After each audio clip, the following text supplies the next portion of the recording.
আহাসিবান নাস আন ইউতরাকু আন ইয়াকুলু আমান্না ওয়া হুম লা ইফতানুন। আল্লাহ রাব্বুল আলামিন বলেন, মানুষ কি এটা মনে করে নাকি সে নিজেকে মুমিন বলবে আর তাকে পরীক্ষা নেওয়া ব্যতীত ছেড়ে দেওয়া হবে? এর দ্বারা আল্লাহ রাব্বুল আলামিন বলেন যে মানুষকে অবশ্যই তার ঈমানের পরীক্ষা দেওয়া লাগবে। আল্লাহ তাআলা এই দুনিয়াতে শুধু মানুষকে কষ্ট দিয়েই পরীক্ষা নেন বিষয়টা এমন নয়, বরং আল্লাহ রাব্বুল আলামিন মানুষকে সুখ, স্বাচ্ছন্দ্য, সমৃদ্ধি, সম্পদ দিয়ে আল্লাহ পরীক্ষা নেয়। সম্মান দিয়েও যেমন পরীক্ষা নেয়, আল্লাহ তাআলা অনুরূপভাবে মানুষকে অভাব, দরিদ্রতা, অসচ্ছলতা, অসুস্থতা দিয়েও আল্লাহ তাআলা পরীক্ষা নেয়। কিন্তু আমরা মানুষ, আমাদের স্বাভাবিক অভ্যাস হলো আমরা যেটাকে পছন্দ করি না শুধু সেটাকেই আমরা আমাদের জন্য পরীক্ষা মনে করি, অথচ আল্লাহ তাআলা অনেক সময় আমাদেরকে আমাদের পছন্দনীয় বস্তু দিয়েও পরীক্ষা নেন। আল্লাহ তাআলা আয়াতগুলোর মধ্যে এই কথাই বলেন, ফাআম্মাল ইনসানু ইযা মাবতালাহু রাব্বুহু ফাআকরামাহু ওয়া না'আমাহু ফায়াকুলু রাব্বি আকরামান। আল্লাহ রাব্বুল আলামিন বলেন, মানুষের পরীক্ষা নেওয়ার জন্য যখন তার রব তাকে সম্পদ দেয়, সম্মান দেয়, ফাআকরামাহু ওয়া না'আমাহু, তাকে সম্মানিত করে, তাকে নেয়ামত সমূহ দেয়, সম্পদ দেয়, টাকা পয়সা দেয়, ওই মানুষটা তখন বলতে থাকে ফায়াকুলু রাব্বি আকরামান, আমার রব আমাকে সম্মানিত করেছে, আমার রব আমাকে সম্মানিত করেছে। এই কথাটা সে কেন বলে? এ কথা বলার অন্যতম কারণ হলো সে সম্মান এবং সম্পদকে আল্লাহ তাআলার ভালোবাসার মানদণ্ড হিসাবে মনে করে। সে মনে করে আল্লাহ তাআলা তাকেই দুনিয়ায় সম্মান দেয়, তাকেই দুনিয়ায় সম্পদ দেয় যাকে আল্লাহ ভালোবাসে। তাহলে সম্মান সম্পদ যে পায় সে মনে করে আমাকে ভালোবাসে কে? অথচ বলেন তো, এ দুনিয়াতে আল্লাহ তাআলা ফেরাউনকে কম সম্মান বা পাওয়ার দিয়েছিল নাকি? ফেরাউনের পাওয়ারের অভাব নাই, ফেরাউনের ক্ষমতার অভাব ছিল না, কারুনের সম্পদের অভাব ছিল না। কারুনকে আল্লাহ তাআলা এত পরিমাণ সম্পদ দিয়েছে যে কারুনের ধন ভাণ্ডারের চাবি বহন করার জন্য একদল শক্তিশালী যুবকের দরকার হইত। গোটা দুনিয়ার সব মানুষকে যদি জিজ্ঞাসা করি যারা ফেরাউনকে চিনে, কারুনকে চিনে, যদি বলি যে ফেরাউনরে তো আল্লাহ অনেক ক্ষমতা দিছিল, খুব মনে হয় ভালোবাসতো, সকলেই বলবে না, ভালোবাসতো না। মুমিন লাগবে না। আপনি যদি একজন অমুসলিমকেও বলেন তুমি তো মুসলমানদের দেখতে পারো না, ফেরাউনও মুসলমানদের দেখতে পারতো না, তাইলে তোমাদের মধ্যে আর ফেরাউনের মধ্যে এই মিলটা আছে। এক কাজ করো, তুমি তোমার সন্তানের নামটা ফেরাউন রাখো, তোমাকে মাসে মাসে 1000 টাকা ভাতা দেওয়া হবে। মুসলমানরা তো বহুদূর, ফেরাউনের প্রতি একজন কাফেরেরও এতটা ঘৃণা, যতটা ইসলাম বিদ্বেষ তার মনের মধ্যে থাকুক না কেন, সে কখনো নিজের সন্তানের নাম ফেরাউন রাখবে না। কেন? আল্লাহ তো অনেক ক্ষমতা দিছিল, রাখবে কেউ? কাউকে যদি বলা হয় কারুন রাইখো, কেউ রাখবে না। কারুনের সম্পদ ছিল ঠিক, কিন্তু কারুনকে আল্লাহ তাআলা ভালোবাসেন নাই। এজন্য সম্পদ সম্মান দিলেই যে আল্লাহ তাআলা ভালোবাসে বিষয়টা এমন নয়। কিন্তু আফসোস, আমাদের সমাজে, আমাদের দেশে, আপনাদের এলাকায়, আমাদের এলাকায়, সব জায়গায় এমন কিছু মানুষ আছে যেই মানুষেরা তারা মনে করে সম্পদ সম্মান হলো আল্লাহ তাআলার ভালোবাসার প্রমাণ। এজন্য দেখবেন অনেক টাকা পয়সাওয়ালা, অনেক সম্পদওয়ালা মানুষের সামনে গর্ব কইরা কয় নামাজ কালাম পড়ে না, নাফরমানি করে, ইসলাম বিদ্বেষিতা অন্তরের মধ্যে ভরা, কিন্তু টাকা পয়সা আছে আর দুনিয়াবি সম্মান আছে। কি কয় যে আরে ভাই আল্লাহ কত ভালোবাসে আমারে, ভালো না বাসলে আল্লাহ কি এগুলা দিত? এরকম বলার লোক তো নাই আলহামদুলিল্লাহ। আবার দেখেন আল্লাহ তাআলা যখন মানুষের সম্পদ সম্মান কেড়ে নেন, তাকে রিজিক সংকীর্ণতার মধ্যে ফালান। আল্লাহ তাআলা বলেন, ওয়া আম্মা ইযা মাবতালাহু ফাকাদারা আলাইহি রিজকাহু ফায়াকুলু রাব্বি আহানান। আল্লাহ তাআলা বলেন, মানুষের পরীক্ষা নেওয়ার জন্য যখন তার রব তাকে রিজিক সংকীর্ণতা দেয়, ফাকাদারা আলাইহি রিজকাহু, তার রিজিকের মধ্যে সংকীর্ণতা দেয়, এইবার ওই লোকটা নিজেকে রিজিক সংকীর্ণতার জন্য উপযুক্ত ব্যক্তি মনে করে না, বরং সে নিজেকে সম্মান সম্পদের উপযুক্ত মনে করে। এই জন্য যখন রিজিক সংকীর্ণতা আসে, সে আল্লাহ তাআলাকে তার রিজিক সংকীর্ণতার জন্য দোষারোপ করে বলে, ফায়াকুলু রব্বি আহানান, আমার রব আমাকে অসম্মানিত করেছে। মুফাসসিরিনে কেরাম বলেন, সে কেমন যেন বলতে চায় যে আমি সম্মান সম্পদের উপযুক্ত ছিলাম, কিন্তু আল্লাহ তাআলা আমাকে সম্মান সম্পদ দেয় নাই। এখন দেখেন, ও নিজেকে উপযুক্ত মনে করে, নিজেকে উপযুক্ত মনে করে, এজন্য দোষ দেয় যে আল্লাহ আমাকে সম্পদ দেয় নাই। তাহলে আসলে সে তার কিছু কর্মের কারণে রিজিক সংকীর্ণতার মুখোমুখি হয়েছে। এখন ওই ব্যক্তি যেহেতু নিজের কারণে রিজিক সংকীর্ণতার মুখোমুখি হইল, এখন এই রিজিক সংকীর্ণতার জন্য সে যদি আল্লাহকে দোষারোপ করে, তাহলে এটা আল্লাহর ব্যাপারে সত্য বলা হয় না মিথ্যা বলা হয়? নিঃসন্দেহে তাইলে আল্লাহর অপবাদ দেওয়া হয়। যেটা আল্লাহ করেন নাই সেই বিষয়টা আল্লাহর ব্যাপারে বলা হয়। এখন আমাকে আপনাকে কেউ যদি কোনো বিষয়ে দোষারোপ করে, যেই বিষয়ের সাথে আপনার আমার কোনো সম্পৃক্ততা নাই, আমি আপনি যতই দুর্বল হই না কেন, কেউ যদি আমাকে বিনা কারণে দোষারোপ করে, প্রতিবাদ করব কি করব না? বরং তার ওই পরিণতির কারণ যদি জানা থাকে, তখন বলবো, আরে মিয়া, তোমার এই পরিণতি আমার কারণে হয়েছে নাকি? তোমার জন্যই তো হয়েছে, তুমি এইটা করছো, এই জন্য হয়েছে, এরকম ধরায়া দিব কি দিব না? ওই মানুষেরা যখন বলে ফায়াকুলু রব্বি আহানান, আমার রব আমাকে অসম্মানিত করেছে, আসলে আমি অসম্মানিত হওয়ার মতো উপযুক্ত ছিলাম না, আমি সম্মানের উপযুক্ত ছিলাম, কিন্তু আমার রব আমাকে অসম্মানিত করেছে।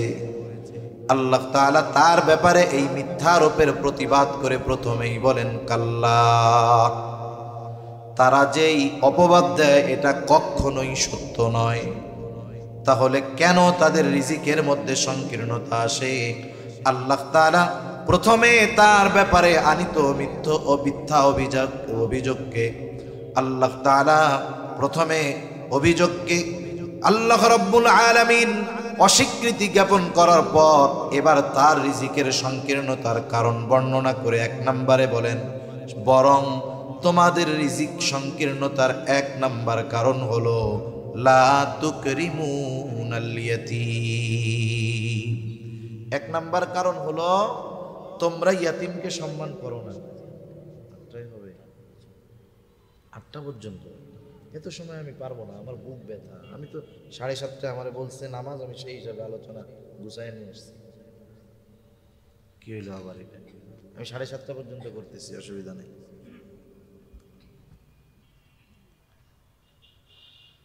তাহলে 1 নম্বর কারণ বলতেছে যে তোমরা ইয়াতিমদেরকে কি করো না? সম্মান করো না। ইয়াতিমদের সম্মান করার দ্বারা উদ্দেশ্য কি? ইয়াতিমদের সম্মান করার দ্বারা উদ্দেশ্য হলো তোমরা ইয়াতিমদের হক আদায় করো না। ইয়াতিম সাধারণত 2 শ্রেণীর হয়। এক ধরনের ইয়াতিম হয় ধনী ইয়াতিম, আর এক ধরনের ইয়াতিম হয় গরিব ইয়াতিম। ধনী ইয়াতিম যার বাবা মারা গেছে ঠিক, কিন্তু বাবা অনেক সম্পদ তার জন্য রেখে গেছে, টাকা পয়সার তার অভাব নাই, ধন দৌলতের অভাব নাই, এই ইয়াতিম। আরেকজন হলো দরিদ্র ইয়াতিম, যার বাবাও মারা গেছে, টাকা পয়সা ধন দৌলত কিছু রাইখাও যায় নাই। ইয়াতিম ধনী হোক আর গরিব হোক, উভয় ধরনের ইয়াতিমের কিছু হক সমাজের মানুষের উপরে আছে না নাই? ইয়াতিম হোক, ইয়াতিম ধনী হোক আর গরিব হোক, সমাজের মানুষের কাছে সে ইয়াতিম হিসাবে কিছু হক পায়। 1 নাম্বার, সে সকলের কাছে যেই হকটা পাবে, ইয়াতিম ধনী হোক আর দরিদ্র হোক, সেটা হলো ভালো ব্যবহার। 1 নম্বরে কি পাবে? ভালো ব্যবহার পাবে।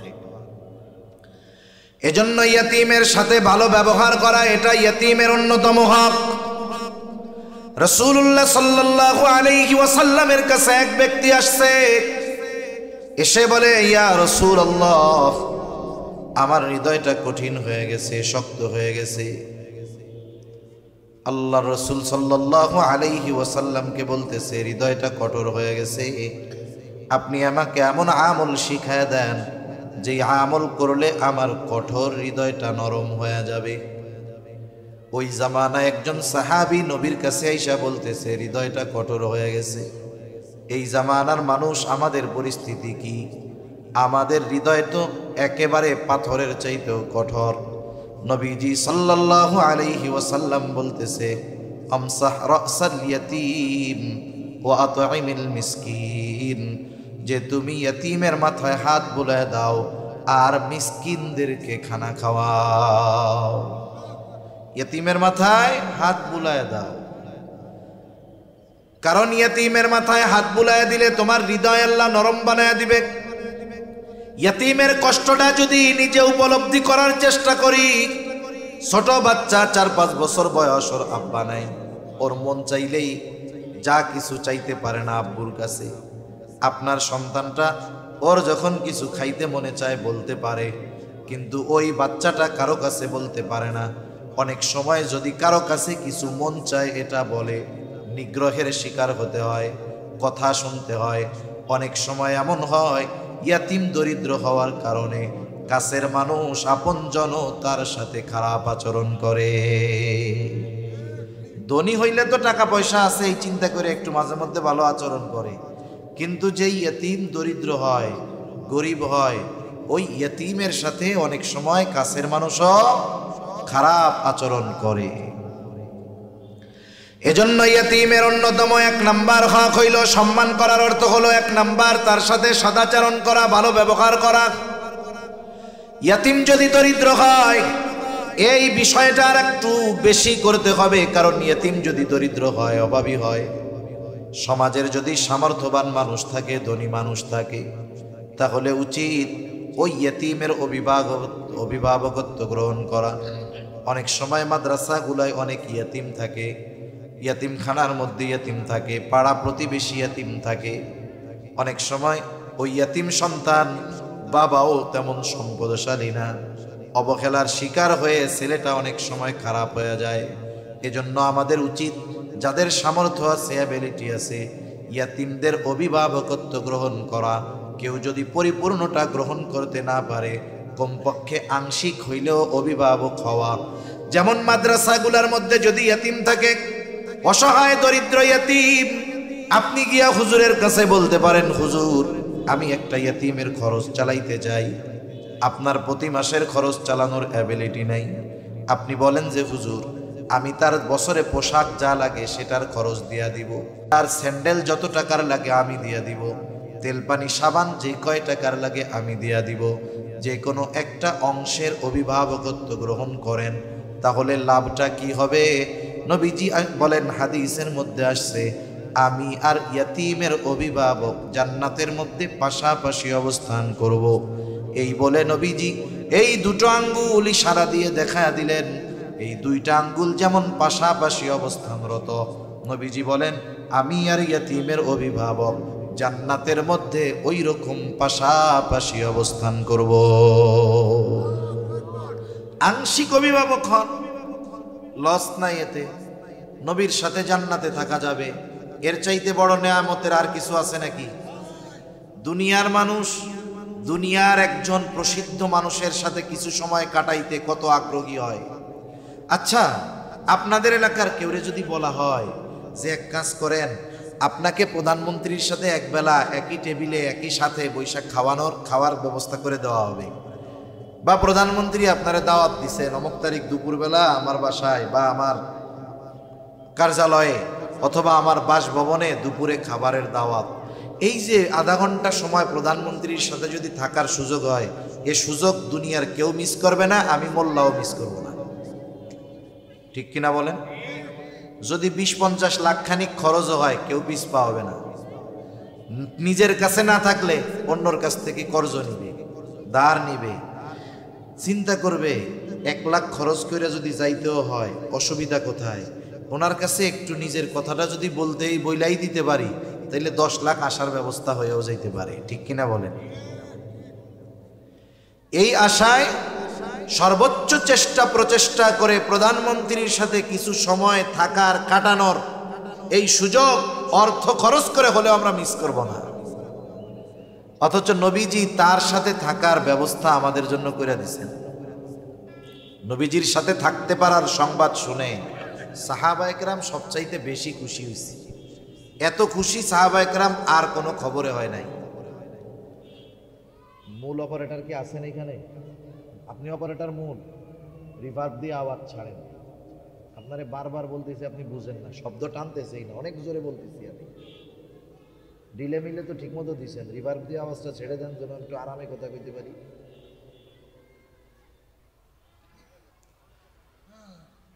রাসূল আকরাম সাল্লাল্লাহু আলাইহি ওয়াসাল্লামের সাথে অবস্থান করার সংবাদ শুনে সাহাবায়ে কেরাম সবচেয়ে বেশি খুশি হয়েছে। হযরত আনাস রাদিয়াল্লাহু তাআলা আনহু থেকে বর্ণিত হাদিস, নবীজি সাল্লাল্লাহু আলাইহি ওয়াসাল্লামের কাছে এক গ্রাম্য সাহাবী আসছে। গ্রামের মানুষ অনেক সময় তাদের সরলতাকে আমরা মূর্খতা মনে করি। গ্রামের মানুষ হলো সরল। এই মানুষটা এসে নবীজির কাছে সরাসরি প্রশ্ন করতেছে, ইয়া রাসূলুল্লাহি মাতা সাআ, হে আল্লাহর রাসূল, কিয়ামত কখন হবে? নবীজি আরেকজনের সাথে কথা বলতেছিলেন, ওই অবস্থায় লোকটা এসে নবীজিকে প্রশ্ন করছে।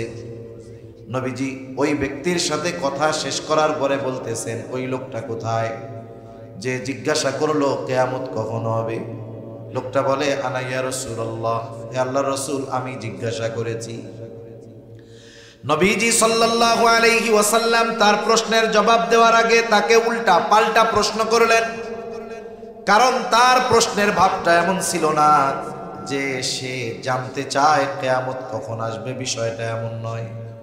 বরং তার প্রশ্ন করার ভাবে মনে হইতেছিল সে কিয়ামতের জন্য অপেক্ষা করতেছে, কিন্তু কিয়ামত আসতেছে না। বলার বা বাচন ভঙ্গি এরকম ছিল আর কি। মনে করেন আপনি গেছেন গ্রামের বাড়িতে যাবেন, বাড়ি এখানে যারা বাড়ি দূরে, এখন আপনি গাবতলী গেছেন টিকিট কাটার জন্য। টিকিট কাটার আগে আপনি কাউন্টারে গিয়ে জিজ্ঞাসা করছেন যে বাস কখন আসবে। এখন গাড়িওয়ালা বা ওইখানে কাউন্টার মাস্টার বলল বাস 10টার সময় আসবে। আপনি একটা টিকিট নিলেন, বললেন যে আমার একটা টিকিট দেন 10টায়। এখন 10টা পার হয়ে 10:30 বেজে গেছে। এখন আপনি গাড়ি আসতেছে না, আধা ঘন্টা লেট হয়ে গেছে, পার হয়ে গেছে। এখন আপনি গিয়ে তারে আবার জিজ্ঞাসা করলেন বাস কখন আসবে। টিকিট কাটার আগেও জিজ্ঞাসা করছেন বাস কখন আসবে, টিকিট কাটার পরেও জিজ্ঞাসা করলেন বাস কখন আসবে। বলেন তো, টিকিট কাটার আগে বাস কখন আসবে আর টিকিট কাটার পরে বাস কখন আসবে? একই বাক্য, বলেন তো। কিন্তু আগের বাস কখন আসবে আর পরে বলা বাস কখন আসবে, তফাৎ আছে না নাই? কি তফাৎ আছে আমি একটু বলি। প্রথমটা হলো আপনি তার কাছ থেকে শুধু খবর জানতে চাইছেন কখন আসবে, সে বলছে 10টায় আসবে। এখন আপনি টিকিট কাটছেন, খবর জানা শেষ, টিকিট কাটলেন। এখন যখন আধা ঘন্টা পার হয়ে গেছে বাস আসে না, এখন যা জিজ্ঞেস করছেন বাস কখন আসবে। এখন আপনি খবর জানতে চান নাই। এই কথার ভিতরে কি আছে জানেন? এই মিয়া, 10টায় বাস আসার কথা, আধা ঘন্টা পার হয়ে গেল, বৈশা রইছি মিয়া, এখনো বাস আসার খবর নাই কেন? এখন বলেন তো, এই যে বাস কখন আসবে একই বাক্য যদিও, কিন্তু সময় বা বাচনভঙ্গির পরিবর্তনের কারণে অর্থ বা বুঝের পরিবর্তন হয়েছে কি হয় নাই? ওই ব্যক্তি কিয়ামত কখন আসবে এমন ভাবে বলছে, মনে হচ্ছে সে কিয়ামতের জন্য রেডি হয়ে বসে রয়েছে। এজন্যই নবীজি তাকে পাল্টা প্রশ্ন করেছেন, মা আদাত্তা লাহা, তুমি কিয়ামতের জন্য কি সংগ্রহ করেছো, কি প্রস্তুতি তুমি গ্রহণ করেছো? লোকটা সহজ সরল গ্রামের মানুষ, মনের মধ্যে কোনো দোষ টোষ কিছু নাই। সে সহসাই জবাব দিচ্ছে, আমি আল্লাহ এবং তার রাসূলকে ভালোবাসি। নবীজিও সাথে সাথে তাকে বললেন, যে যাকে ভালোবাসে তার সাথে অবস্থান করবে। আল মারউ মাআ মান আহাব্বা, যে যাকে ভালোবাসে তার সাথে অবস্থান করবে। একটু তাকায় দেখেন ভালোবাসাটা শব্দটা কোথায় ব্যবহার করার দরকার ছিল, আর আগামী প্রজন্ম এই ভালোবাসাটাকে কোথায় ব্যবহার করতেছে আল্লাহই জানে। এক সময় কেউ যদি কেউরে বলে যে আমি তোমারে ভালোবাসি, এটা গালাগালির মতো হয়ে যেতে পারে, ঠিক নাই তো? কারণ এই শব্দটাকে ব্যবহার করে অপরাধ, জেনা, ব্যভিচার, অশালীনতা, অশ্লীলতা যা আছে সবকিছুর প্রসার ঘটানোর চেষ্টা চলতেছে, ঠিক কিনা বলেন? ভালোবাসা শব্দটাকে ব্যবহার করে আল্লাহই জানে এই শব্দটার কি হয়। কারণ সমাজে অনেক শব্দ আছে, এটা শুধু ব্যবহারের কারণে ওই শব্দ গালিতে পরিণত হয়। যেমন ওয়াইফের ছোট ভাইকে এক সময় শালাই বলতো, কেউ মাইন্ড করতো না। আমারও ছোটবেলায় খেয়াল আছে, এক লোকের সাথে একজন ছোট এক মানুষ হাঁটতেছে, মুরব্বী জিজ্ঞাসা করছে কে, বলে এটা হলো আমার শালা। এটারে বকা মনে করতো না, কিন্তু এখন দেখেন বকা দিতে গেলে আগে কয় ওই শালা, ঠিক কিনা বলেন? তার মানে ওই শব্দ যথাযথ স্থানে ব্যবহার না হওয়ার কারণে এখন গালাগালি হয়ে গেছে। এই ভালোবাসা শব্দটাও এক সময় যথাযথ স্থানে ব্যবহার না হওয়ার কারণে আল্লাহ জানে কি হবে, গালাগালি হয়ে যেতে পারে, ঠিক নাই? নবীজি বললেন আল মারউ মাআ মান আহাব্বা, যে যাকে মোহাব্বত করে ভালোবাসে তার সাথে অবস্থান করবে। লোকটা আর কিছু বলল না, সোজা বাড়ির দিকে হাঁটা দিল। হযরত আনাস রাদিয়াল্লাহু তাআলা আনহু বলেন, নবীজির মুখে যখন শুনলাম যে যাকে মোহাব্বত করে তার সাথে অবস্থান করবে, তার মানে আমি নবীর সাথে জান্নাতে অবস্থান করতে পারবো। হযরত আনাস রাদিয়াল্লাহু তাআলা আনহু বলেন, আমি নবীজিকে সর্বোচ্চ ভালোবাসি, আবু বকর ওমর রাদিয়াল্লাহু তাআলা আনহুমাকে ভালোবাসি। যদিও তাদের মতো আমল করতে পারি নাই, কিন্তু এই আশা রাখি জান্নাতে আমি তাদের সাথে অবস্থান করতে পারবো। হযরত আনাস রাদিয়াল্লাহু তাআলা আনহু আরো বলেন, নবীজির মুখে এই কথাটা শ্রবণ করবার পর যে যাকে মোহাব্বত করে তার সাথে অবস্থান করবে, আমরা এতটা খুশি হয়েছি ইসলাম গ্রহণের পরে আর কোনো কথার দ্বারা এতটা খুশি হই নাই। সেই নবীজির সাথে জান্নাতে থাকার যে আমলগুলো করলে থাকা যাবে, এর মধ্যে অন্যতম একটি আমল হলো ইয়তীমের অভিভাবক হয়ে যাওয়া। সাথে সাথে নবীজি আর হাদিসের মধ্যে বলেন, ওই ঘর কতই না উত্তম ঘর, যেই ঘরের মধ্যে একজন ইয়তীম আছে আর তার সাথে সদাচরণ করা হয়। আর ওই ঘর কতই না নিকৃষ্ট ঘর, যেই ঘরের মধ্যে ইয়তীম আছে আর তার সাথে অসদাচরণ করা হয়, খারাপ ব্যবহার করা হয়।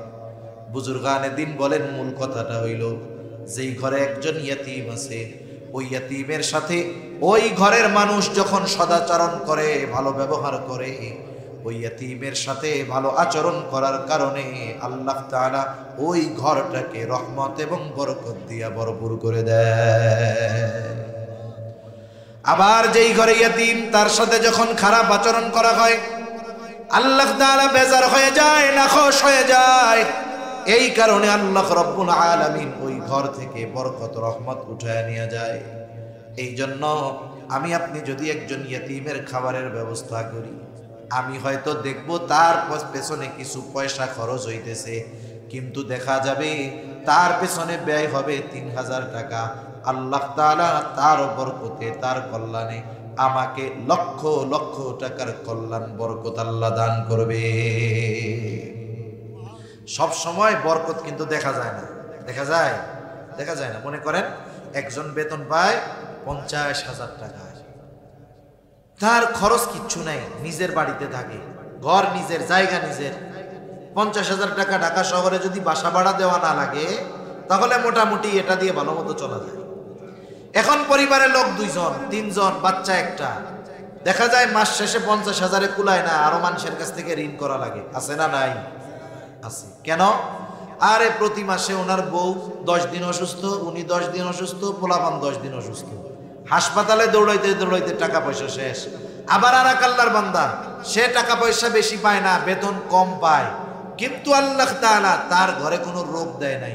আল্লাহ তাআলা তাদেরকে স্বল্পে তুষ্টতা দান করছে, মানে যা হয় তা দিয়ে খাইয়াই আলহামদুলিল্লাহ বলে। এই ঘরের রোগ বালাই নাই, আল্লাহ তাআলা এই যে দেখেন বরকত কি, ওরে রোগ দিয়া ওর সম্পদ শেষ করে দিছে, আর আল্লাহ তাআলা এদেরকে সুস্বাস্থ্যতার নিয়ামত দিয়ে আল্লাহ তাআলা এদের সম্পদকে বাঁচায় দিছে, ঠিক কিনা বলেন? এর জন্য বিভিন্ন পদ্ধতিতে আল্লাহ তাআলা বরকত দেয়। মানুষ অনেক সময় বুঝতে পারে, মানুষ অনেক সময় এটা অনুধাবন করতে পারে না। সেজন্য ইয়তীমের অভিভাবক যদি হওয়া যায় এতে লাভ আছে। সাথে সাথে আরেকটা বিষয়ে সতর্ক থাকার দরকার, কেউ যদি ইয়তীমের অভিভাবক হয়, ইয়তীমের যেই সম্পদ থাকবে, ইয়তীমের মালিকানায় যেই সম্পদগুলো, খবরদার সে ছোট হওয়ার কারণে তাকে ধোঁকা দিয়ে ইয়তীমের সম্পদগুলো নিজে ভক্ষণ করা যাবে না।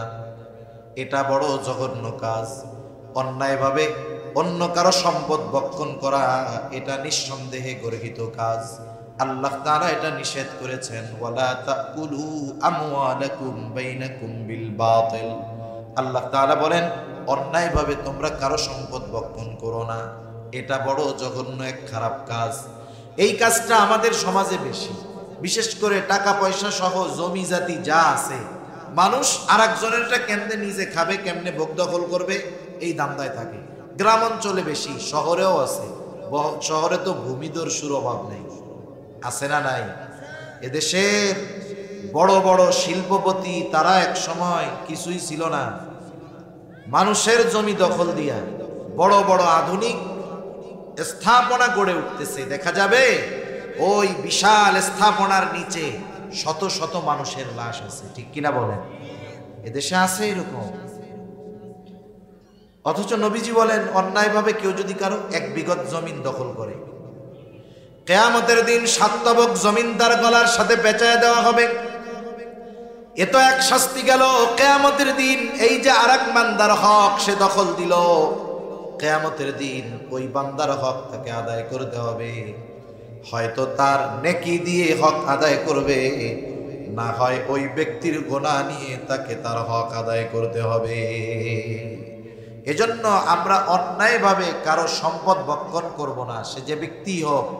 অন্যায় বলতে আমরা বুঝি সব সময় মনে হয় পাওয়ার খাটাইয়া অন্যায় করতে হয়, তা না। মিষ্টি ভাষা দিয়ে অন্যায় করা যায় কি যায় না? মিষ্টি ভাষা দিয়েও জুলুম করা যায়।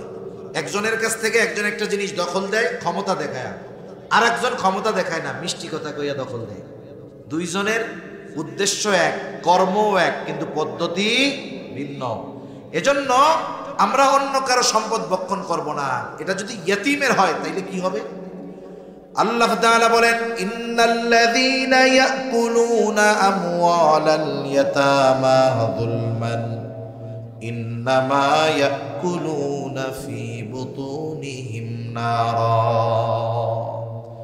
আল্লাহ তাআলা বলেন নিশ্চয়ই যারা অন্যায়ভাবে ইয়তীমের সম্পদ ভক্ষণ করে, ইন্নামা ইয়াকুলুনা ফি বুতুনিহিম নারা, সে কেমন যেন তার পেট আগুন দ্বারা ভরপুর করে। বলেন তো আগুনের অবস্থান জান্নাত নাকি জাহান্নাম? নিঃসন্দেহে জাহান্নাম। আল্লাহ তাআলা এই জন্য বলেন ওয়াসায়াসলাউনা সাঈরা, অচিরেই তার আবাসস্থল হবে জাহান্নাম। এজন্য ইয়তীম যদি কারো অধীনে থাকে, ইয়তীমের সম্পদের হেফাজত করা, ইয়তীমের সাথে ভালো আচরণ করা, ইয়তীমের হক আদায় করা, এটাই হলো ইয়তীমকে সম্মান করা। যারা ইয়তীমকে সম্মান করে আল্লাহ তাআলা বলেন তাদের রিজিক আল্লাহ প্রশস্ত করে দিবে। আর যারা ইয়তীমকে অসম্মান করে তথা ইয়তীমের সাথে খারাপ আচরণ করে, ইয়তীমের হক নষ্ট করে, ইয়তীমের সম্পদ ভক্ষণ করে, বলে তোমার কাগজে কলমে সম্পদ থাকবে কিন্তু আমি আল্লাহ তোরে খাইতে দিব না, ঠিক কিনা বলেন? তাহলে মানুষের রিজিক সংকীর্ণতার 1 নাম্বার কারণ ইয়তীমের হক আদায় না করা। 2 নাম্বার কারণ আল্লাহ রাব্বুল আলামিন বলেন, আল্লাহ তাআলা বলেন ওয়ালা তাহাদ্দুনা আলা তুআমিল মিসকিন। আল্লাহ রাব্বুল আলামিন বলেন তারা মিসকিনদেরকে খানা প্রদানে উৎসাহ দেয় না, অপরকে উৎসাহ দেয় না, বরং নিরুৎসাহিত করে। এখানে আল্লাহ তাআলা একজনের দ্বিতীয় দোষটাকে তুলে ধরেছেন। আর দ্বিতীয় দোষ তুলে ধরলে প্রথমটা এমনিই ওর মধ্যে চলে আসে। বলে তো 2 এর মধ্যে 1 আছে না নাই? 2 এর মধ্যে অবশ্যই 1 আছে। 2টা 1 যোগ হইয়াই 2 হইছে। এখন আল্লাহ তাআলা কেন এ কথা বললেন না যে ওরা ইয়াতিমদের খানা দেয় না, এটা না বলে কি বলছেন, ওরা ইয়াতিমদেরকে খানা প্রদানে উৎসাহ দেয় না, মিসকিনদেরকে খানা প্রদানে উৎসাহ দেয় না, বরং নিরুৎসাহিত করে।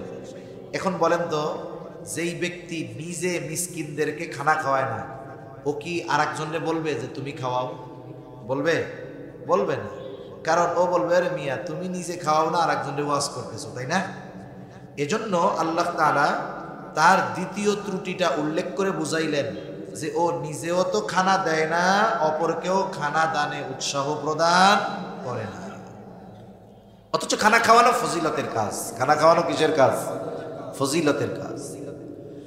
রাসূল আকরাম সাল্লাল্লাহু আলাইহি ওয়াসাল্লামের কাছে একজন আসছে, এসে জিজ্ঞাসা করতেছে, আইয়ুল ইসলামে খায়র, ইসলামের মধ্যে সর্বোত্তম আমল কোনটা? নবীজি ছিলেন উম্মতের রূহানি ডাক্তার। একই প্রশ্ন একাধিক ব্যক্তি যদি করত, ব্যক্তির অবস্থার আলোকে নবীজি জবাব দিতেন। যেমন ডাক্তারের কাছে একই রোগ নিয়ে দুইজন গেছে, কিন্তু দুই রোগীর অবস্থা দুই রকম। বলেন তো, একজন ডাক্তারের কাছে একটা রোগ নিয়ে গেছে, তার ডায়াবেটিক্স আছে, হাই প্রেশার আছে, কিডনির অসুবিধা আছে। এই লোকের ক্ষেত্রে ওই রোগের ওষুধটা ডাক্তার দিবে একরকম। আবার একই রোগ নিয়ে আর একজন গেছে, তার অন্য কোনো রোগ নাই, তার ব্যাপারে ওষুধ দিবে আর এক রকম। ঠিক কিনা গণ? এখন যদি দুইজন কয়, কেমন ডাক্তার রে, আমিও জ্বর নিয়ে গেলাম, তুমিও জ্বর নিয়ে গেলাম, আমারেও যা দিছে তোমারে তো তা দেয় নাই, তাহলে ডাক্তার মনে হয় ভালো না। বিষয়টা কি এমন নাকি? বরং ডাক্তার তো এক্সপার্ট, এই জন্য রুগীর অবস্থা বুঝে ওষুধ দিছে, যে জানে যে ওই সুস্থ ব্যক্তিকে জ্বরের ওষুধ যা দিয়েছি, টাইফয়েডের ওষুধ যা দিয়েছি, এই ডায়াবেটিক্সওয়ালা, হাই প্রেশারওয়ালা, কিডনির রুগীওয়ালারা যদি দেই, ও মরে যেতে পারে। নবীজি উম্মতের রুহানি ডাক্তার ছিলেন। এজন্য একই প্রশ্নের ক্ষেত্রে ব্যক্তির অবস্থার আলোকে নবীজি জবাব দিতেন। এই ব্যক্তির এই প্রশ্নের জবাবে নবীজি বলতেছেন, তুতাইমুত তাআম ওয়া তাকরাউস সালাম আলা মান আরাফতা ওয়া মান লাম তারিফ। নবীজি বলেন যে তুমি মানুষকে খানা খাওয়াও, আর পরিচিত অপরিচিত সবাইকে বেশি বেশি সালাম দাও। মানুষকে খানা খাওয়াও আর পরিচিত অপরিচিত সবাইকে বেশি বেশি সালাম দাও। নবীজি যখন খানা খাওয়ানোর কথা বলেছেন, কোনো ক্লাসিফিকেশন করেন নাই, স্তর বিন্যাস করেন নাই, বলেন নাই যে গরিবরে খাওয়াইবা, ধনীরে খাওয়াবা না, পরিচিতকে খাওয়াইবা, অপরিচিতকে খাওয়াইবা না। তার মানে বোঝা গেল, আমি আপনি খানা যাকেই খাওয়াই না কেন, আল্লাহর সন্তুষ্টির জন্য যদি খানা খাওয়ানো হয়, বলেন তো ফজিলত আছে না? না, নিঃসন্দেহে ফজিলত আছে। আচ্ছা, নামাজ 8টায় হবে তাই না? 8টায়। আমি 8:45 পর্যন্ত করি, কি বলেন? 7:30 পর্যন্ত করতে চাইছিলাম, এরপরে আবার চিন্তা করলাম 8টায় হইলে 15 মিনিট গ্যাপ, কষ্ট হবে না তো আপনাদের? নামাজ কি মসজিদেও 8টায় হবে? আচ্ছা, আজান 8:45 হবে, আমরা এই পর্যন্ত কথা বলি। এখন খানা খাওয়ানো ফজিলতের কাজ। তাহলে বোঝা গেল, একজন গরিব মানুষ সে যদি আল্লাহর সন্তুষ্টির জন্য, আল্লাহর খুশির জন্য কোটিপতিকে খানা খাওয়ায়, ফজিলত আছে না নাই? এটা হলো আম ফজিলত। শুধুমাত্র নিয়ত থাকতে হবে, খাওয়াচ্ছি কার জন্য? আল্লাহর জন্য, তাইলে ফজিলত আছে। কিন্তু যদি কেউ গরিব মিসকিন অসহায়কেও খানা খাওয়ায়, কিন্তু উদ্দেশ্যটা করে খানা খাওয়াইলাম এই কামটা করাবো, তাইলে ফজিলত পাওয়া যাবে। এটা সাহাবায়ে কেরামের একটা গুণ, তারা মানুষকে আল্লাহর জন্য খানা খাওয়াইত। আল্লাহ রাব্বুল আলামিন বলেন তাদের ক্যারেক্টার কেমন ছিল। তারা মানুষের কাছে খানা খাওয়াইয়া বিনিময় আশা করতো না, বিনিময় আশা করতো আল্লাহ তাআলার কাছে। আল্লাহ তাআলা তাদের এই অবস্থার কথা কোরআনুল কারীমের মধ্যে বলেন, ইন্নামা নুতঈমুকুম লিওয়াজহিল্লাহ লা নুরিদু মিনকুম জাযাআও ওয়ালা শুকুরা। তারা কি বলতো? বলে, ইন্নামা নুতঈমুকুম লিওয়াজহিল্লাহ, তোমাদেরকে খানা খাওয়াইছি একমাত্র আল্লাহর জন্য, লিওয়াজহিল্লাহ, আল্লাহর জন্য খানা খাওয়াইছি, তথা আল্লাহ তাআলার সন্তুষ্টির জন্য খানা খাওয়াইছি। যেহেতু আল্লাহর সন্তুষ্টির জন্য খানা খাওয়াইছি, শোনো, লা নুরিদু মিনকুম জাযাআ, আমরা এই খানা খাওয়ানোর কোনো বিনিময় তোমাদের কাছে চাই না, প্রতিদান চাই না। অনেক সময় আমরা মানুষের উপকার করি, যার উপকার করলাম অনেক সময় বিনিময় আশা করি, দিল না, কমপক্ষে আশা করি যে তার এত উপকার করলাম একটু ধন্যবাদ তো দিবে, থ্যাংক ইউ তো দিবে, কৃতজ্ঞতা তো প্রকাশ করবে। বলি না এরকম? যারে মিয়া কিছু খাওয়াই নাই, আপত্তি নাই, এই লোকটার এমন কাজটা করে দিলাম, একটু কৃতজ্ঞতাও প্রকাশ করলো না, ধন্যবাদও দিল না, তার মানে কমপক্ষে তার কাছ থেকে ধন্যবাদ পাওয়ার আশা আমার ছিল। কিন্তু সাহাবায়ে কেরাম কি বলে? বলে লা নুরিদু মিনকুম জাযাআও ওয়ালা শুকুরা, বিনিময় তো চাই না, বরং তোমাদের কাছে কৃতজ্ঞতাও চাই না। আমার খানা খাইয়া আমার কৃতজ্ঞতা করার দরকার নাই, তোমরা আল্লাহর কৃতজ্ঞতা প্রকাশ করো। কেন চাই না? কারণ খানা খাওয়াইছি যার জন্য প্রতিদান দিবেন তিনি। সেজন্য আমরা যে খানাই খাওয়াই না কেন, ধনীরে খাওয়াই আর গরিবরে খাওয়াই, প্রতিদান আশা করব কার কাছে? আল্লাহর কাছে। এবার আসেন, যারাই খাওয়াইলে ফজিলত, তাইলে আত্মীয় স্বজনকে দাওয়াত দিয়ে খাওয়াইলে ফজিলত আছে না নাই? বিবাহ অনুষ্ঠান দিচ্ছেন, এই আত্মীয় স্বজনকে দাওয়াত দিয়ে খাওয়াইলে ফজিলত আছে না নাই? খাওয়াইয়া টেবিল পাইতে টাকা নিলে ফজিলত আছে না নাই? কেন নাই? টাকা পয়সা ফজিলত নাই না? আরে আখেরাতের ফজিলত না হইলে হইল, দুনিয়ার তো কিছু ইনকাম হইল। এটা হলো ভদ্রবেশে গলা কাটার ব্যবসা। ভদ্রবেশে কি ব্যবসা? গলা কাটার ব্যবসা। চিন্তা করে দেখেন অবস্থাটা কি। এই বাজারে দাওয়াত দিলে 1000 টাকার কম একা খাইয়া দিতে পারবেন? আর আপনি যত বড় খাদক হন 1000 টাকা খাইতে পারবেন না। এমন সিস্টেম হবে 1000 টাকার খাবার আপনি খাইতে পারবেন না। তাহলে আমরাও আশা করি যে দাওয়াত দিছি, এরা তো কিছু দিব, টাকা পয়সা ধার করে হইলেও দাওয়াত দিয়ে মানুষকে খাওয়াই। আহা, সেই জন্যই তো এখন দাওয়াতের মধ্যে হৃদ্রতা নাই, মহব্বত নাই, ভালোবাসা নাই। আপনার কাউরে দাওয়াত দিয়ে খাওয়ানোর দরকার নাই, কোনো অসুবিধা নাই, অ্যাবিলিটি নাই, দাওয়াত দেন নাই, অসুবিধা কি? কিন্তু দাওয়াত দিয়ে মানুষের কাছ থেকে বিনিময় আশা করা, এর চাইতে অভদ্রতা আর অসভ্যতা কিছুই হতে পারে না। আপনার যদি মানুষরে আল্লাহর জন্যই খাওয়াইতে মন চায়, কার্ড দিবেন, উপরে লেখা দিবেন যে ওই যে আরবি এই কথাটার যে কোনো একটা সারমর্ম লিখে দিবেন, ইন্নামা নুতঈমুকুম লিওয়াজহিল্লাহ, আমরা আপনারে দাওয়াত দিচ্ছি আল্লাহর জন্য, কোনো বিনিময় আশা করি না, আপনি আসলেই খুশি হব। ঠিক কিনা বলেন? এটা কেউ লিখবে না, কারণ চিন্তা করে এত খরচ করছি, কিছু না উঠলে হইব নাকি? এ কাম করা যাবে না। তাহলে আমরা আত্মীয় স্বজনকে দাওয়াত দিয়ে খাওয়াবো, এটা ভালো কাজ, তবে কার জন্য? আল্লাহ তাআলার জন্য। মানুষও চালাক আছে। আগে কি করতো জানেন?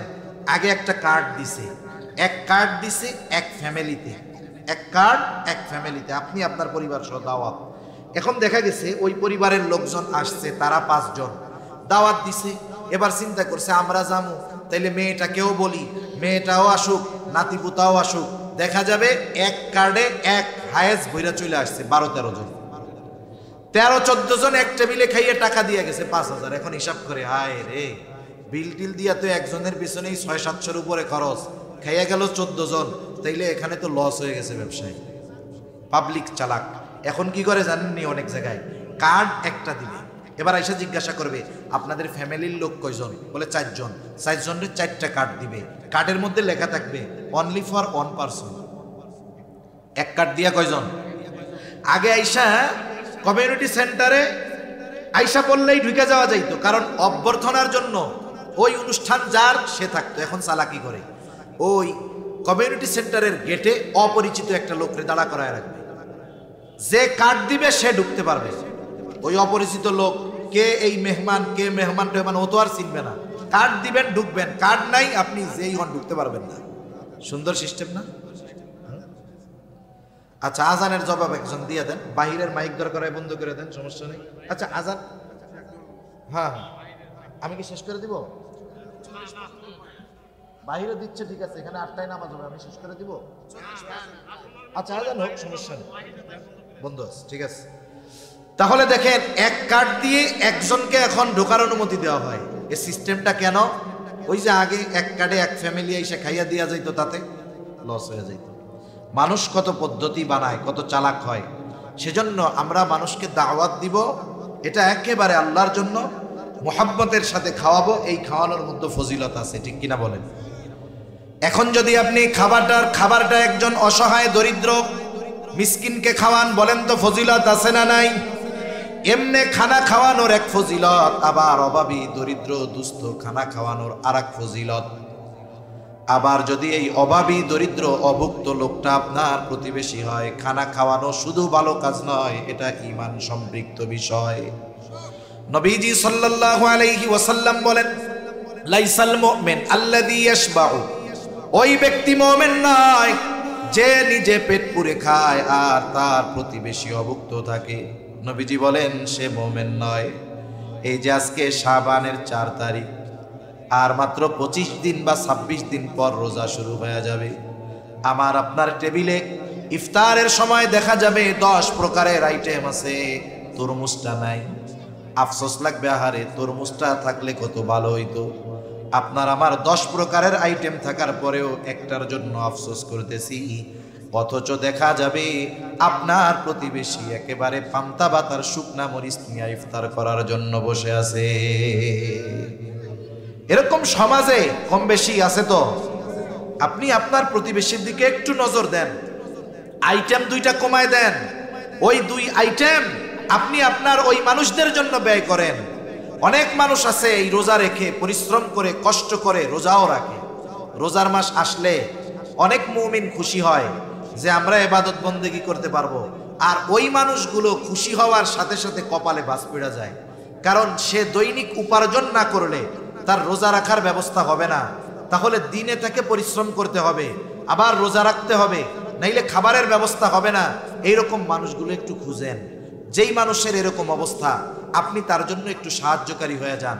তারা ফ্যামিলিতে 2 জন মানুষ, অথবা সে একা ঢাকায় থাকে, আপনি তাকে বলেন যে ভাই, এই যে রোজার মাস, এই গোটা রোজার মাস আপনি আমার মেহমান, সাহরি ইফতার আপনি আমার সাথে করবেন, অসুবিধা কি? আপনি 5 আইটেম থেকে 2 আইটেম কমায় দেন, 10 আইটেম থেকে 2 আইটেম কমায় খান। তাহলে কি হবে? ওকে ইনক্লুড করতে পারলেন, লাভ কি হবে? আপনার আমার আমল কি হবে জানি না, আপনার আমার রোজা হবে কি হবে না জানি না, কিন্তু ওই রোজাদারের সাহরি ইফতারের ব্যবস্থা করার কারণে ওই ব্যক্তি রোজা রেখে যেই সওয়াব পাবে, ওই পরিমাণ সওয়াব আল্লাহ তাআলা যিনি মেহমানদারির ব্যবস্থা করলেন, আল্লাহ তাআলা তাকেও দিয়ে দিবে। সুবহানাল্লাহ।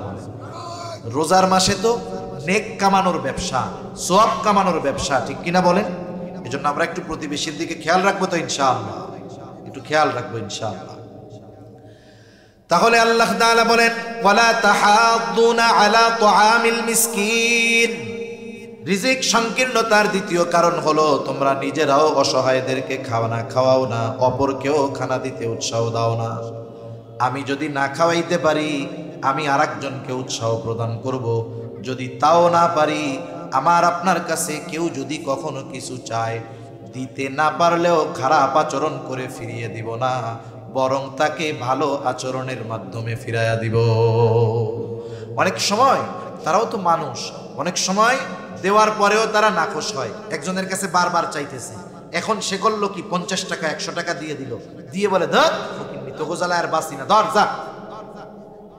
আরেকজন সে দিতে পারে নাই, সে সুন্দর ভাষায় বলতেছে, ভাই আমার কাছে তো এখন নাই, কেমনে দিব, দিতে তো মন চায়, আমি দোয়া করি আল্লাহ তোমার কষ্ট দূর করে দিক, তুমি আবার আইসো, দেখা হইলে ইনশাল্লাহ তোমারে আমি দিব। এখন বলেন তো, একজন 100 টাকা দিয়ে খারাপ ব্যবহার করলো, আর একজন না দিয়ে ভালো ব্যবহার করলো, ওই ব্যক্তি কার প্রতি খুশি হবে? নিঃসন্দেহে ভালো ব্যবহারকারীর উপরে খুশি হবে। এজন্য নবীজি বলেন, উত্তম কথাও সাদকা। আপনি তাকে না দিয়ে ভালো ব্যবহার করে কবুল সাদকার মালিক হয়ে গেলেন, সওয়াব পেয়ে গেলেন। আর একজন দিয়ে খারাপ আচরণ করে সওয়াবের মালিক হতে পারলেন না। 3 নম্বর কারণ আল্লাহ তাআলা বলেন, ওয়াতাকুলুনা তুরাসা আকলাল লাম্মা। ওয়ারিসি সম্পদ সব তোমরা একা ভক্ষণ করে ফেলো। বাবা মারা গেছে, অঢেল সম্পদ রেখে গেছে, অনেক ভাই এমন আছে বোনদেরকে সম্পদ বঞ্চিত করে, আছে না নাই? আরে একেবারে মেইন রোডের সাথে মধু সিটির মধ্যে জমি আছে, এই জায়গা ভ্যালুয়েবল প্লেস, আবার একেবারে বাগানের মধ্যে ওই যে জায়গায় লোকজন যায়ও না, ওই জায়গায়ও জমি আছে। এবার ভাইরা চিন্তা করে, এখান থেকে যদি বোনদেরকে দিয়া দেই তাহলে তো জমি কমে যাবে। সিস্টেমে বোনদেরকে এই দামি সম্পদ বঞ্চিত করে আর এক জায়গার থেকে দেয়, আছে না নাই? আবার কত জায়গা আছে দেয়ও না, বছরের পর বছর খাইতে থাকে, বোনরাও কিছু বলে না। মানুষের জীবন তো একরকম যায় না, এটাও ইসের মতো, স্রোতের মতো। এক সময় সচ্ছলতা থাকে, এক সময় অভাব দরিদ্রতা আসে, স্বাভাবিক বিষয়। এখন বোনরা অভাবে পড়ছে, এতকাল বাইরে কিছু বলে নাই, এবার এসে বলতেছে ভাই এই জমি তো আমারও হক আছে, তোমারও হক আছে, এতকাল তুমি একা খাইছো, কোনো অসুবিধা নাই, আগেরটা মাপ। এখন থেকে যদি খাইতে চাও, যদি রাখতে চাও, ন্যায্য দাম দিয়ে রাখো, অথবা তোমার আমার যেই হক আমাকে বুঝাইয়া দাও। 10 বছর 15 বছর পরে এসে বোন যখন তার হক ভাইয়ের কাছে চায়, অনেক হাজী সাহেব, অনেক আবেদ ভাই মুখটা একেবারে শুকাইয়া পেঁচার মতো হয়ে যায়, ঠিক কিনা বলেন? তখন কি কয়, সম্পদ তো নিবি না, সম্পর্কটা শেষ করে যাবি, এরকম বলে না? অথচ হক ছিল তার। এই যে এই লোকগুলো চিন্তা করে কি সব একা খাবে। আল্লাহ তাআলা বলেন হয়তো তোমার সম্পদ কাগজে কলমে বাড়বে, কিন্তু আমি আল্লাহ তোমাকে এগুলো ভক্ষণ করতে দিব না। সেজন্য আমার আপনার উপরে যদি কারো হক থাকে, এই হক মুক্ত হয়ে দুনিয়া থেকে যেতে হবে। কারণ হাদিসের মধ্যে আসছে আল্লাহ তাআলার হক বড় কিন্তু জটিল না। কারণ আল্লাহ তাআলার ঘোষণা আছে, নবীজি যখন মেরাজে গেছে ওইখানেই আল্লাহ তাআলা এই উম্মতের জন্য সুসংবাদ দিয়ে দিয়েছে, যদি এই উম্মত ইমানদার হয়, শিরিক থেকে বেঁচে থাকে, তার দ্বারা যত পাপ সংগঠিত হোক না কেন, শিরিক যদি না করে, আল্লাহ তাআলা যদি চান তার সব গুনাহগুলো আল্লাহ তাআলা মাফ করে দিবে।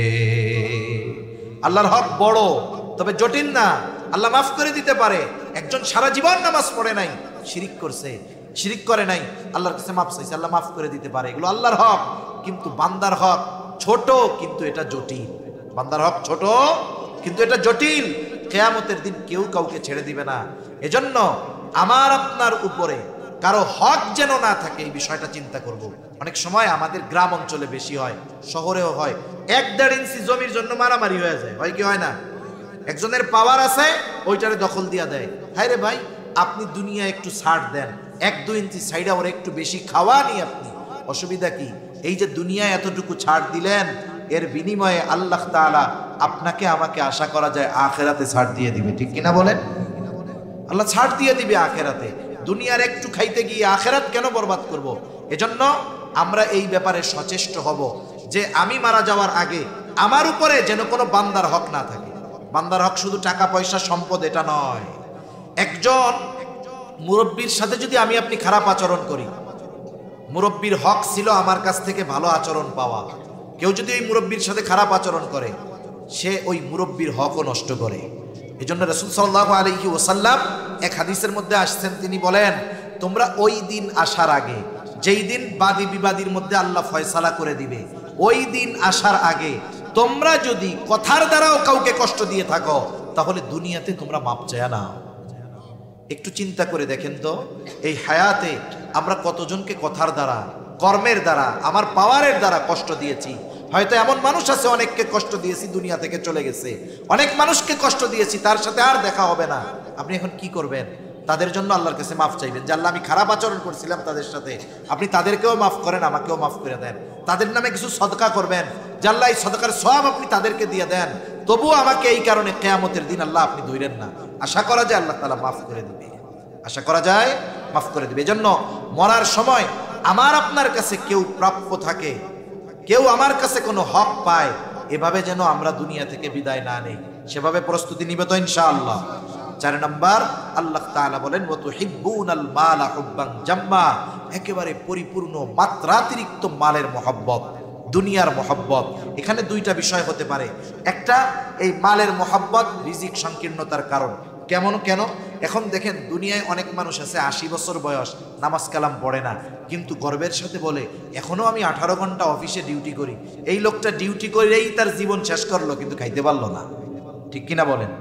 আরেকটা বিষয় হতে পারে যে আগের 3টা অপরাধ, ইয়াতীমের সাথে খারাপ আচরণ, মিসকিনদের খানা না দেওয়া, ওয়ারিসি সম্পদ ভক্ষণ করা, এই অপরাধ অন্যায়গুলো মানুষ কেন করে? বলে দুনিয়ার মহব্বতে করে।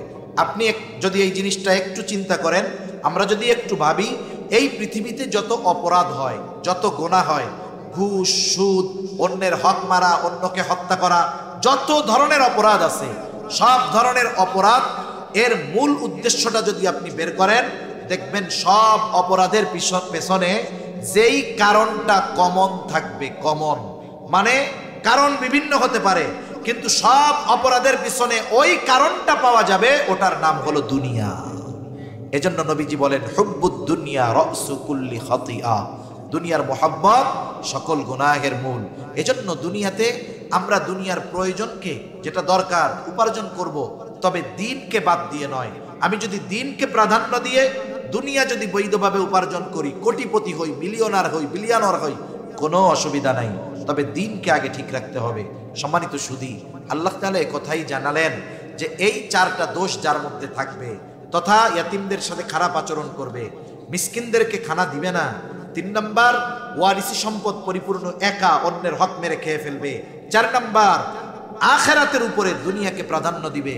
আল্লাহ বলেন এই কর্মগুলো যার মধ্যে দোষগুলো থাকবে, সে রিজিক সংকীর্ণতার মুখোমুখি হবে। টাকা পয়সা এক জিনিস, রিজিক কিন্তু শুধু টাকা পয়সার নাম না, জীবন উপকরণ। এই সুস্থতার নাম রিজিক, একটা নেক সন্তানের নাম রিজিক, একটা নেক বিবি উত্তম রিজিক। রিজিক শব্দটা ব্যাপক অর্থবোধক। এই টাকা পয়সা থাকলেই রিজিক তা না, দেখা যাবে টাকা পয়সা অনেক আছে, কিন্তু অন্যান্য দিক দিয়ে আল্লাহ এমন সংকীর্ণতা দিছে যে সে এই দুনিয়ায় কেমন যেন থুকে থুকে মরতেছে, ঠিক কিনা বলেন? আল্লাহ সুবহানাহু ওয়া তাআলা এই বিষয়গুলো, এর বিপরীত যেই ভালো দিকগুলো আল্লাহ আমাদের দান করুক, সাথে সাথে বরকতময় প্রশস্ত রিজিক আল্লাহ তাআলা আমাদের সকলকে নসিব করুন। সকলে বলি আমিন। ওয়া আখিরু দাওয়ানা আনিল হামদুলিল্লাহি রাব্বিল আলামিন। আসসালামু আলাইকুম ওয়া রাহমাতুল্লাহি ওয়া বারাকাতুহু।